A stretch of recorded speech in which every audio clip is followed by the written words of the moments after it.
Eh bien, bonjour à tous et à toutes pour ce nouveau tutoriel sur le tour GUD GMD 400. Si tu veux voir cette vidéo, c'est par là.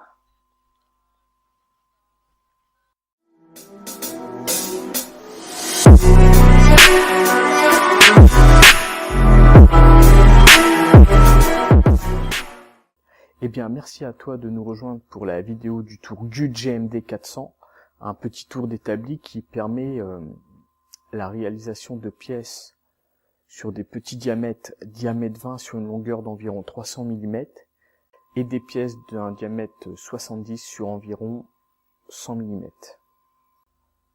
Le tour GUD GMD 400 est livré avec tous les accessoires qu'on voit ici, dont nous allons lister tout de suite le détail. Le premier accessoire fourni est la clé de mandrin que voici, avec son ressort. La clé de mandrin, elle sert à quoi? La clé de mandrin, elle sert à serrer la pièce. Il faut bien serrer une pièce pour ne pas la perdre dans le mandrin, car cela peut être dangereux. Le ressort sur la clé de mandrin, lui, sert à ne pas pouvoir laisser la clé de mandrin en position sur le tour. Mais pourquoi? Si j'ai la clé de mandrin, il me sera impossible de fermer le carter de sécurité. La sécurité est donc optimale. Mais si, pour une raison ou une autre, mon carter est défaillant, cela veut dire que mon mandrin n'est plus protégé. Et par conséquent, si cette clé de mandrin reste en position, elle devient un obstacle dangereux. Dangereux à partir du moment où on met la machine sous tension. Regardez plutôt une simulation qui ne sera pas faite à vitesse réelle.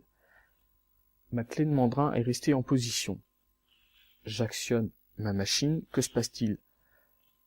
Mon mandrin prend de la vitesse, projette la clé.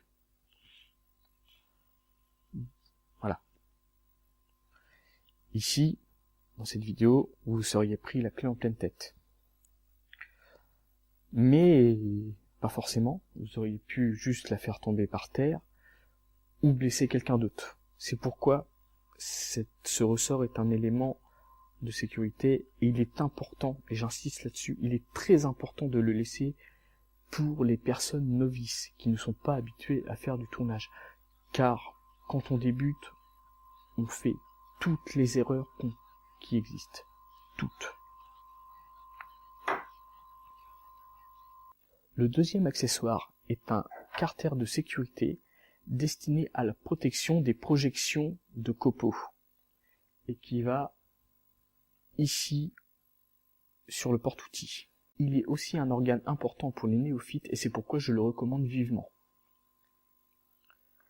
Le troisième accessoire et quatrième sont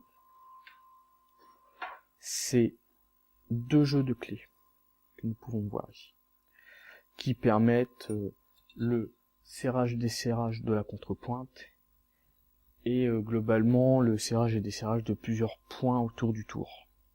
Le cinquième composant fourni dans le tour GUD GMD 400 est ce jeu de clés.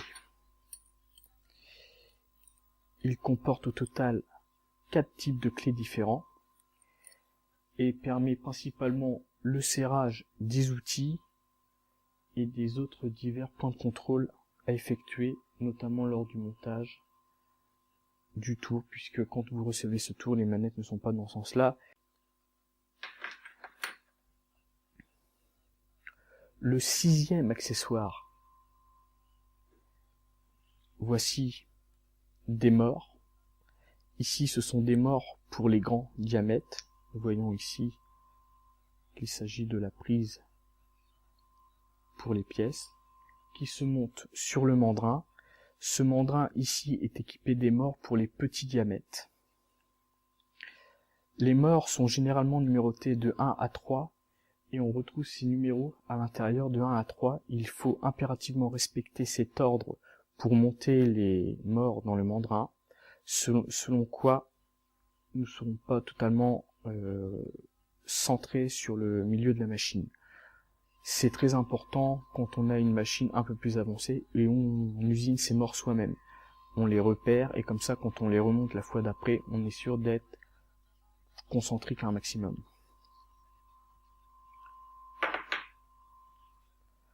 Le 7e accessoire est une burette d'huile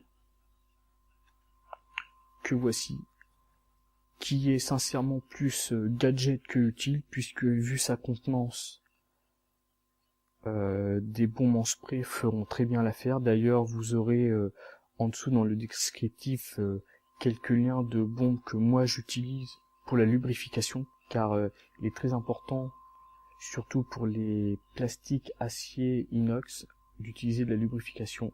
Vous aurez en dessous le détail des liens et des produits que moi j'utilise. Le dernier accessoire, ou bien les derniers accessoires, sont les pignons. Les pignons, c'est un peu les pièces maîtresses de la machine, puisque c'est en fonction de ces pignons et de leurs différents emplacements, selon cet abac que vous voyez s'afficher ici, que vous allez pouvoir régler les différentes avances, et notamment pour les filetages.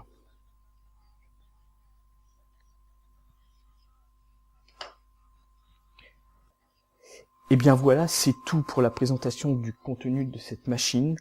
On se retrouve très vite dans un prochain tutoriel où nous allons voir son utilisation.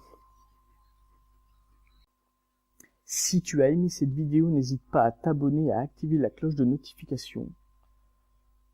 On se retrouve très vite pour une prochaine vidéo où nous ferons de l'usinage sur du bois, du plastique et de l'acier. En attendant, à très vite.